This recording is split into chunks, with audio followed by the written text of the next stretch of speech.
Hello, everyone, and welcome to episode 9 of Behind the Magic. It has been a while since we've done a podcast recording, but I've been quite busy with some stuff. But today we've got a very special guest with us. Everyone, welcome, Mr Messado. Thank you so much for joining us. I've always wanted to have this interview with you. And there might be sure who you are or aren't familiar with the name, so can you just introduce yourself to everyone? Yes, I am Mr. Messado, but my real name's Joshua Messado from the city of brotherly love and sisterly affection, Philadelphia, Pennsylvania. But currently, I'm in Pittsburgh. I live here now. And how long have you been? So, how long have you been into magic, and what got you into magic? I started magic maybe when I was, let's say, 18, professionally, right? Well, starting to take it seriously, not professionally yet, but when I was 18, that's when I started to do the magic. I got my first instructional video of magic. It was Larry Anderson's Jaw Droppers. It was an infomercial that ran late at night on television when I was a teenager, and I bought the VHS tapes and practiced and improved and got pretty good at magic. And it's been taking care of me ever since. Nice, nice, nice. And some people may not know, but you're quite well known for your rings, A couple people know me for it. because that's how I found out who you were. But how did you get into linking rings? Like, or was there something you just want to improve with it? Can you tell us about that? Well, it wasn't that it was something that I wanted to improve on it. I I ended up getting a job in Atlantic City at Tropicana Casino at a place called Houdini's Magic Shop and Theater. Okay, And I went, it was all by happenstance. I didn't plan on it at all. I went to the casino to get a job as a dealer, right? It was called the Sands Casino. And there were 30 people there. And I was the one person who got hired, right? But they told me they wanted me to cut my hair. And at the time, my hair was like really long and I was just beautiful and gorgeous. And I was like, no, I'm not cutting my hair. And they said, well, sir, you can't have the job. So I went over to Tropicana Casino and I'm walking around and I saw this magic shop, Houdini's, and it had magic shows for $3. So I walked inside and I watched the magic show. They had one every hour. So I stayed there for the next 4 hours and watched all the magic shows that they had available. And by the fourth one, uh, someone who worked there said, dude, you've been here for a long time. You must really love magic. And I said, I really do. I haven't seen magic in years and I always wanted to do magic. And they said, well, do you know any tricks? And I said, yeah, I know a couple. And I showed them the tricks that I learned from Larry Anderson's Jaw Droppers. And I kind of blew them away with the tricks because they had never seen them before. And they set up an interview for me. I'm sorry, not an interview, an audition about a month later. And that's where I got my start in magic. And I was already a great salesman, so it was really easy to sell magic. And I'm charismatic and I'm funny and I'm cool. So one day I'm standing out front of the magic shop and theater trying to get people to come in to show them some magic so they can buy some magic and buy a ticket to the magic show.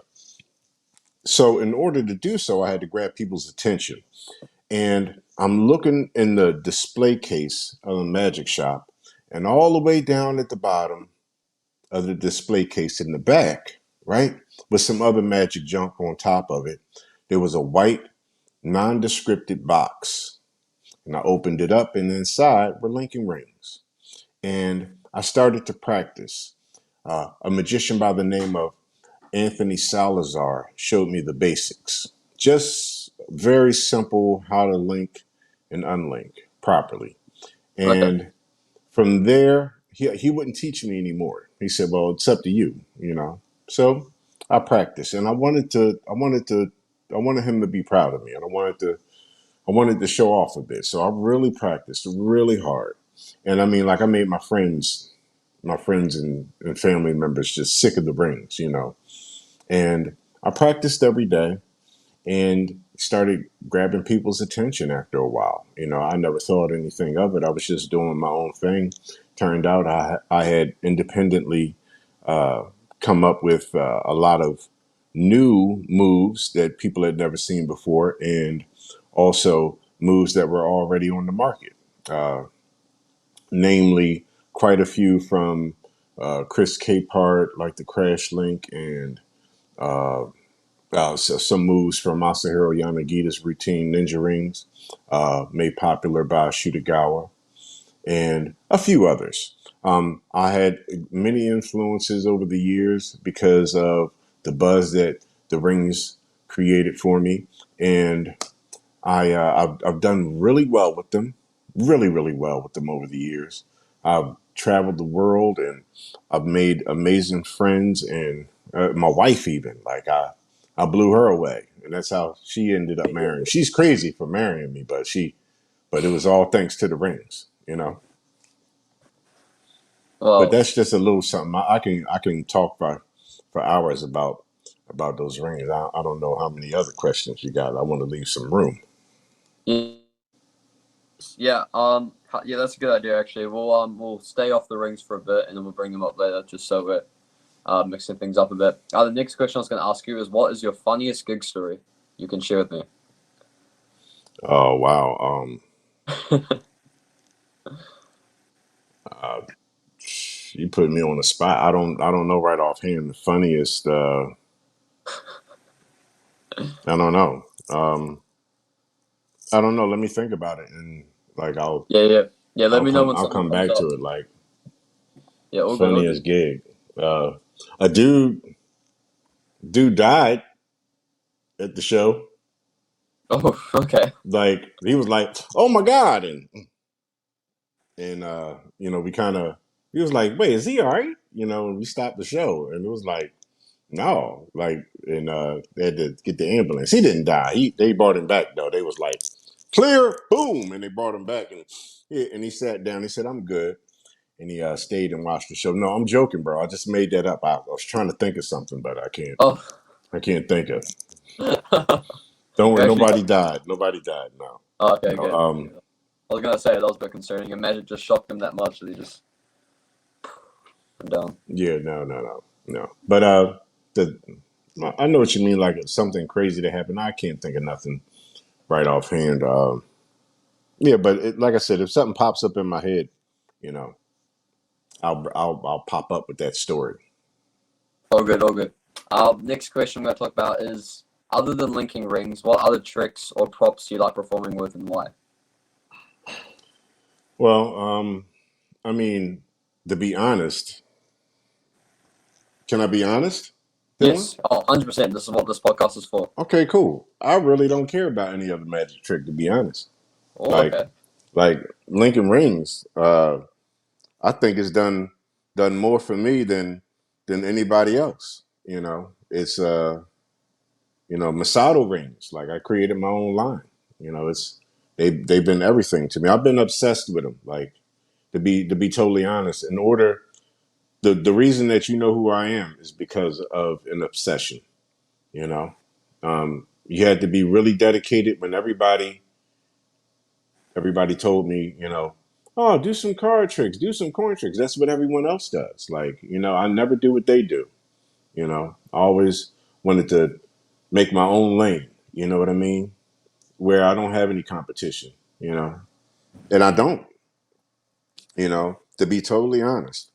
I've created my own lane, and I'm very happy, very happy there. Now, of course, I can't do an hour long show, 90, 70, 90-minute show, of just rings.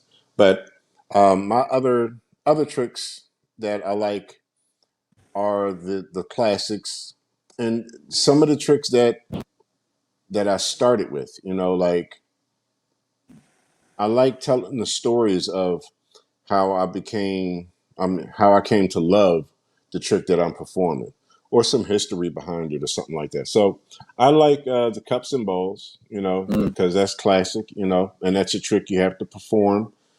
or at least I was taught that it's a trick that you have to perform in front of your peers in order to become a magician. You know what I Yeah, mean? that's what I Like, got told as well. Yeah. yeah. So I do that in every show. Another one of my favorite tricks is delights. Oh yes, yeah, I've seen that on your Instagram. Yeah, Yep. yeah. And the thing is, I like it because it's not a trick that you see magicians do often. You know, it was a trick that was bought in the magic shop. Uh, the reason I love it so much is because I performed it like, I don't know, 100 times a day for years working in magic shops selling them over the years. So I don't use the actual D lights anymore. I use a different brand. It was just a completely different trick altogether, but I've crafted them into D lights. They're like super crazy bright, for stage and everything. And I've got a pretty funny, cute routine, that's done well for me over the years, and it flows well. And let's see, what else do I like? I like, you know what I like? A trick that I really love by Henry Harrius Oh yes. is Cuban bottle. I love that Yeah, trick. it's such a good That routine. Oh, so yeah, good. I try to hold on to the moments from when I first see a magic trick. The whatever it is that I feel that first time, I try to hold on to that moment because that's the feeling I want my spectators to feel. You know what I mean? So when I saw him put the Rubik's cube in the bag, in the glass bottle in the bag, and then smash it together right before my eyes, and then pulled out the Rubik's cube in the bottle and give it to me, man, I was blown away. I was like, "Here, take my money, take the money," you know. And yeah, that's another one of my favorite effects, that's Yeah. out right now. And there are a few other things I like on the mentalist side of things. I like the inverted dice. Oh yes, mental Yeah, dice. Yeah. yeah, mental dice is beautiful. Now, along with that, one of my favorite tricks is something very simple and very cheap. It's called the psychic die. You know it? No, could you let me know? Tell us. Yeah. Sure. The psychic die is like a small tube. What it used to be was a film tube, Okay. where we used to hold film in, camera, like a roll of film. And inside was another tube. And you would open up one tube, dump out another tube, open that out, and dump out one single die, right? Okay. Tell a person to drop it inside, right? Take a look at it, drop it inside, put the top on it. Now put it inside the other tube and seal it up. And then the magician can tell you what it is, Oh, you okay. know? And there's no electronics or anything like that. So it's a very simple old trick. And I like the old things that people forget about, because it's not So, what you do. It's not what you do, it's how you do it. Like, it's not the car, it's the driver, right? So I really I like mixing, you know, some low tech and high tech, nice. and as a matter of fact, I do that quite a bit. I mix the two of them together, and they blend and mesh. They peregrinate well together. Okay. Okay, I'll definitely have a look at that. Was it psychic dice? Yeah, psychic die. Die. Okay, cool. I'll have a look Hmm. at that up. Now next I was gonna ask is if someone, because you're known as a magician, right? If like people knew who you are, either because they'll be friends with you or they know you as a magician. If someone came up to you and gave you a deck of cards, would you be able to do anything, or Sure, what would you do? So you got some like impromptu tricks on you, or? sure. I mean, like my favorite. So, I mean, are you asking like my favorite card trick? I'm kind of asking like, do you do card magic as the Sure. card? Yeah. Yeah, I'm. Okay. I'm not a crazy heavy card magician. You know, by no means. I'm a crazy heavy ring magician. Like Yeah. That's that's my thing. But yeah, I like nothing crazy. Like my favorite is ambitious card ending, like a four-phase ambitious card with ending with a card to mouth, you know. Yeah, that's good. Yeah, something like that. And then I've got a couple card tricks, couple self-working card tricks that I've created.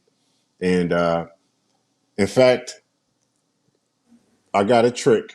I'm not going to do it, but I can explain it, and it's very simple to understand. So imagine I have a deck of cards and I spread it out, and you pick a card, right? Yep. You put the card back, right? I show you all the cards are different, right? Put the card back. In fact, you can hold on to the card. You don't even have to. You can look at it or not look at it. Doesn't matter, right? And then put the cards back in the box, and my friend in the room can tell you what the card is without me saying a word. So that's a and get it right every time. And how about this, right?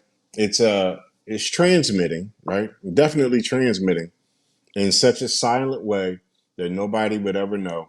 And I was at Magic Live, and I blew away uh, everybody. I blew away Vanishing Ink with it. I blew away Penguin Magic when I was at dinner with them, and they were. I mean, did it 20 times in a row, right? Wow. Uh, now I'm at Liberty Magic here in Pittsburgh. I'm the one of the headliner magicians here. I got a show. I do the family program, and it's been running for going on 2 years now. And the show Oh, was nice. just thank you. The show is just renewed as well, and we every month we have a different performer that comes in to Liberty Magic, and we were blessed to have the Eversons to come uh, do a month with us there at Liberty Magic, and they are by far the greatest, at transmitting to each other in front of everyone, and they don't share any any tricks or any effects of how anything works. But I said, well, I got something for you. And Zoe, she is the theater manager at Liberty Magic. And so Zoe and I, we would always do my trick. And they would pick a card and hold on to the card. And then Zoe can tell them what the card is. But I transmit it to her each and every time.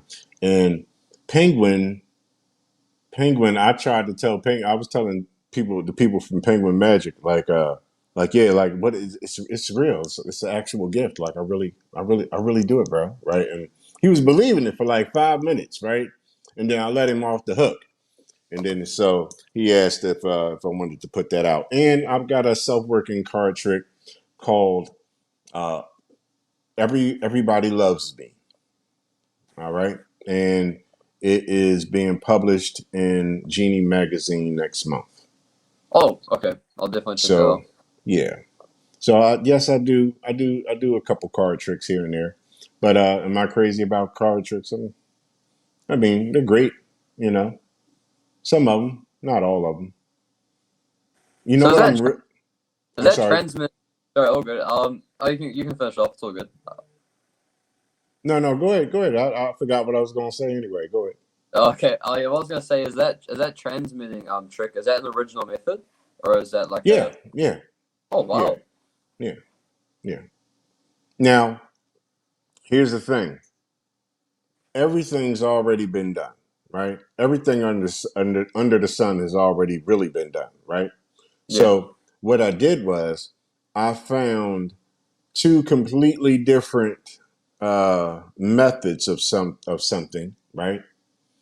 Okay. And when I found out that I put those two together, it makes something completely brand new, right?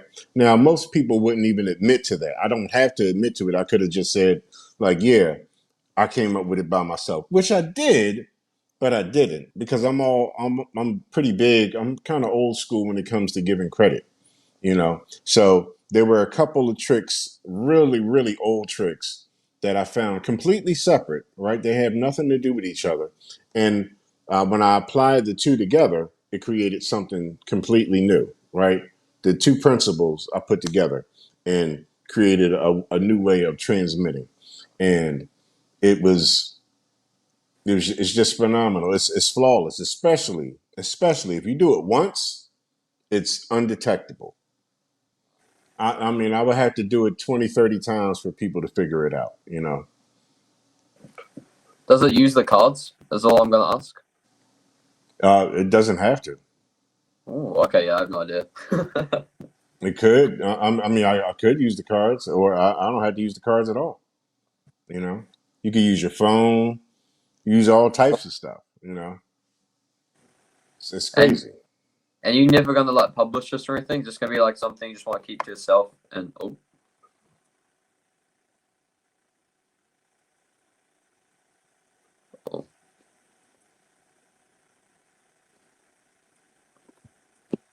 hello? You're muted.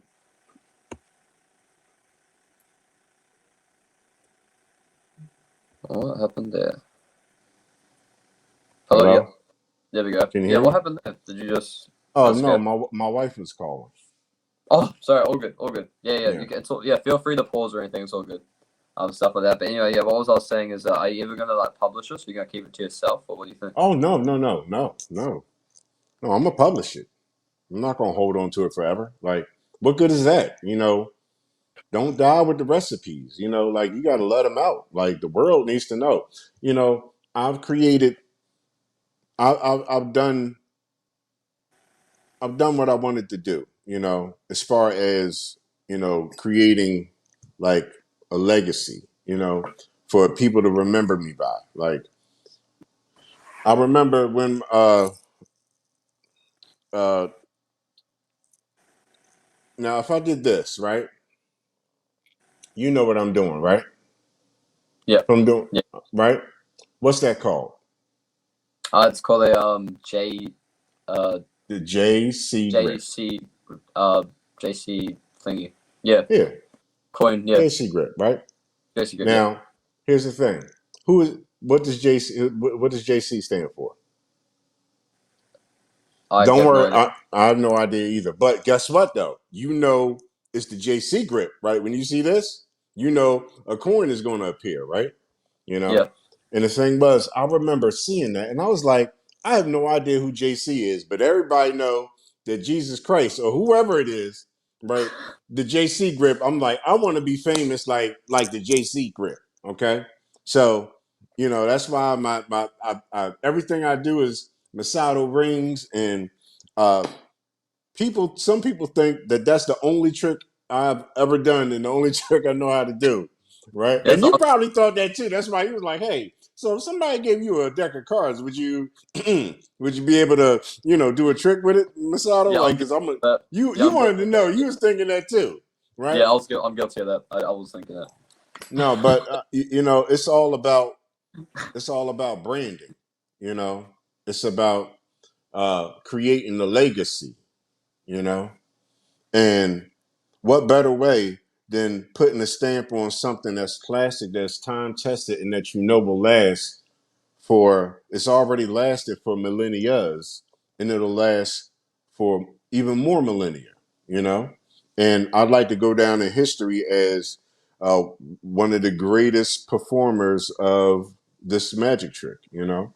And I'll always promote it to the day I die, you know what I mean? And when I'm dead and gone, my family will reap the benefits from the estate from it, you know?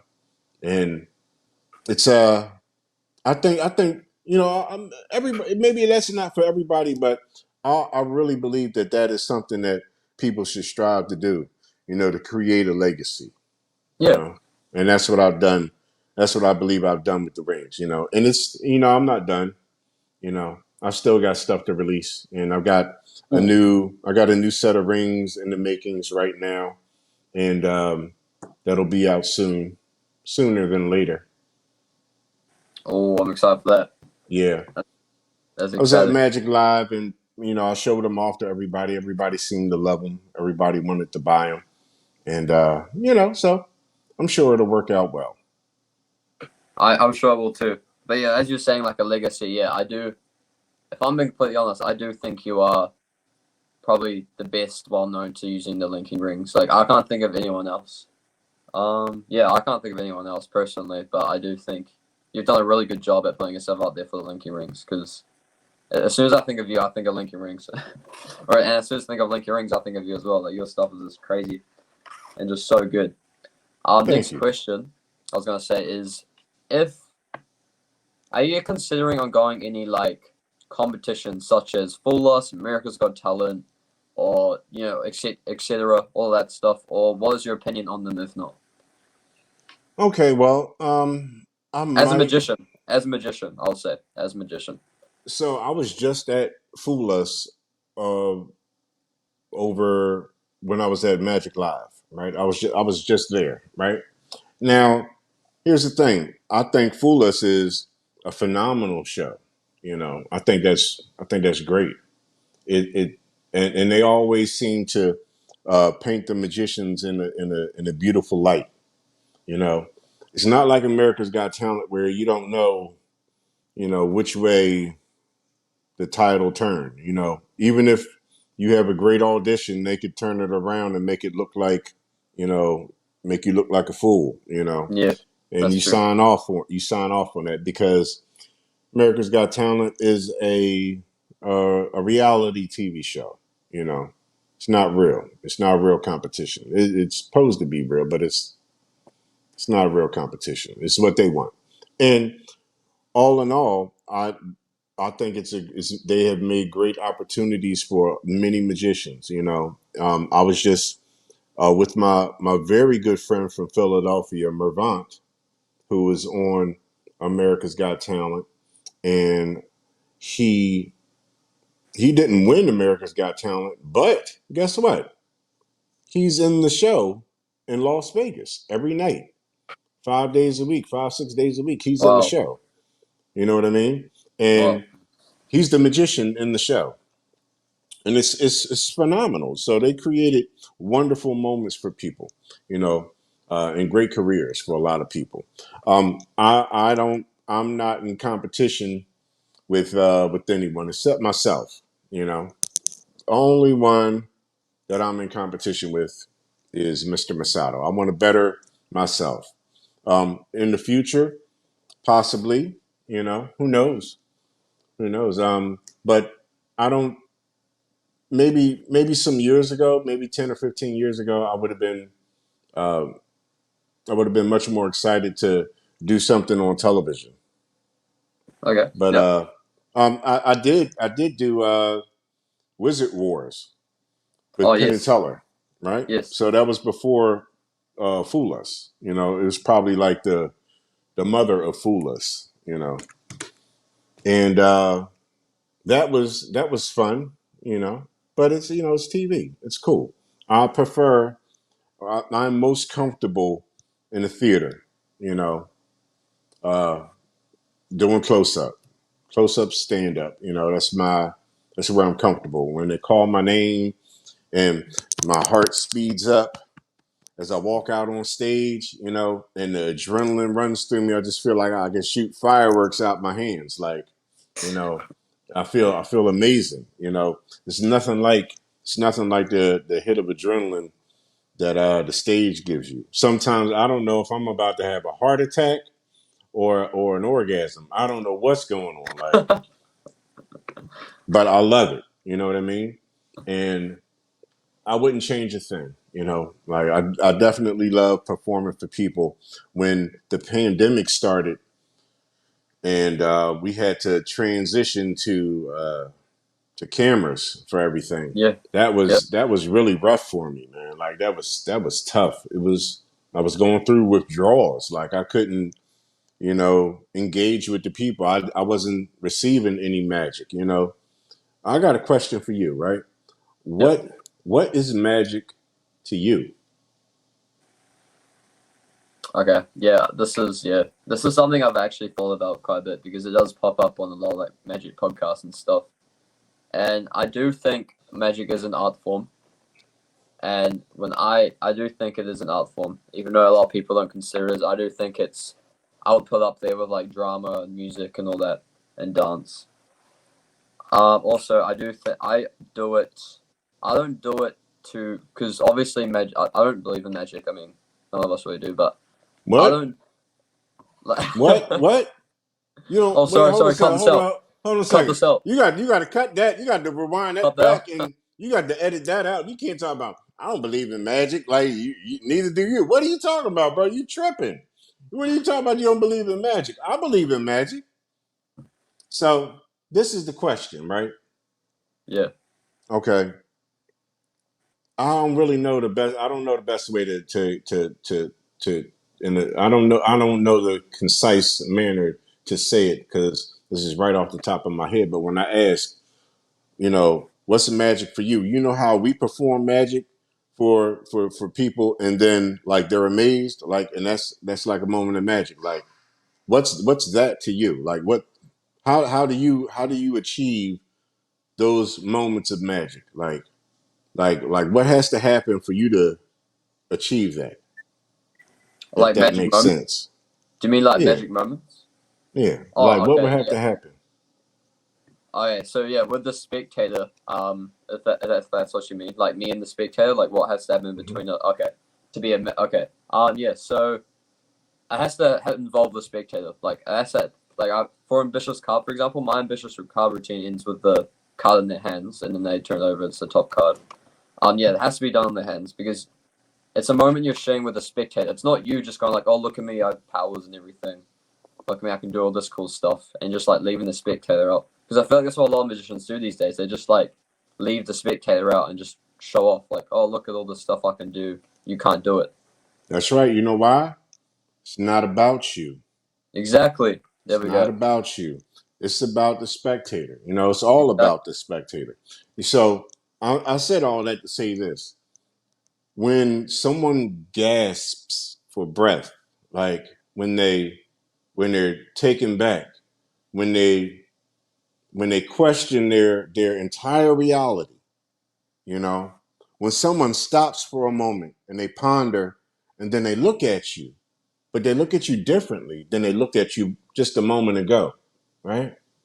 When they do that, that's magic for me, you know? When I inspire someone to believe in themselves that they can do the impossible. You know why? Because watch, I can do it right in front of you, right? I do it every day. And here, you can do it too, right? And then when you can prove that to someone, right? And even though it's a trick, when you can prove it to them, even if it's just for a split second, just for a split second, when they believe that magic is real, like those are the amazing moments for me. That's magic to me. When the people are blown away, when they throw the cards in the air and they run off screaming, like that's magic for me. You know what I mean? Yeah. Inspiring people and taking their minds off the stress of life and whatever's going on and to bring smiles to people's faces and make them happy. That's what it's all about for me, man. You got some more questions? I love that. That's so good. Oh, there we go. Bit of a lag. Yeah, you Oh, yeah, because a you were bit of lag stuck. there. You were stuck. I was like, I think that piece was okay. I don't think it was that good though. Like, cause you were like stuck. Like, Oh yeah, you like yeah, we had a bit of lag there, but yeah, I was saying that's so good, and I 100% agree with that. Yeah, because yeah, a lot of magicians just do it to like for the sake of, oh, look at me, I'm so much better than you. I can do all this stuff and yeah. everything, but it's the moment that you share with the spectator. Which leads me to our last question, which is, what is your advice for magicians or people who want to do magic? What is your number one piece of advice? Yeah, For people that want to do magic. magicians or people who want to get magic just in general, yeah, that any magician can apply. What is a piece of advice you'd give? Okay. It's real simple, man. Like, follow your passion. If magic just so happens to be your passion and it's what you want to do, educate yourself, not just on the magic trick, because I've learned over the years that the trick itself is like 10%. The other 90% is connecting with the audience, right? So I would suggest learn learn storytelling, learn business, because you could be a great performer and if you don't know how to make any money, like what difference does it make, right? Uh, I would suggest, but definitely, depending on what type of magician you are, but if you're anything like me, like I do basically storytelling comedy, you know, so I would suggest study everything else other than just the trick. Don't put all the emphasis on the trick and the technique and everything. That's great and all. That's wonderful. Yes, absolutely. You need that, but you also need other things. So, like personally, I practice comedy. I study a lot of comedy, and Yep. I study storytelling. And everything. I find like the best stories out there and best stories ever told, and then break them down and understand how and why they work. All right. And I would suggest you go out and do that. And that would make your performances, top tier. You know, if you can, uh, if you can evoke emotion in the people that you perform for, you want to leave them with something. You don't want them to, you don't want to just do a trick for them. You want to make magic. It's our duty to give 100% to the spectators because without them, we're nothing, right? So there you go. That was perfect. That was so good. I Oh, really thanks a like that. lot. I'm gonna turn that into an Instagram reel because what I like to do from each episode is take a little segment and chuck into a reel. I'm using that right there. That was so good. Cool. I appreciate that heaps. Thank you so much for coming on. Like this has been awesome. It's been so long since I've recorded an episode. Because I just lack of me getting out there and reaching out to guests. But I'm so glad we could finally get you on. I really appreciate it, man. Keep up what you're doing. Your stuff is incredible. Keep up with the linking rings. Don't ever stop with that. It's incredible what you do with them, and you just inspired me to like start learning them. I need to get a set of yours. Do you like sell them like directly on your website or because did you do them through? Okay, well, show us that again. Was that Messado I Mines? got them. Say what? What's the website? Are you selling Messado Mines? Okay, cool. I'll look that Masato up. Magic. Magic. Oh, it looked like mines to me. Yeah. Okay, I'm blind or something. No, those are Masato rings. Wait, show me the case again. I swear I'm hallucinating. What the heck? Oh, yeah, it does say rings. Okay, for some reason I thought it said mines. I don't know why I said that, but yeah, Messado rings. There we go. I need to get a set. But yeah, I've been learning your routine because a friend of mine sent me the download to your routine. I've been learning that. So Oh, I'll that's keep working nice on of that. them. But yeah, thank you so much. My light. Anyway, do you know that you might know this person actually? He's from New Zealand as well. His name's Sean Gray. He said he's like done some calls with you and everything.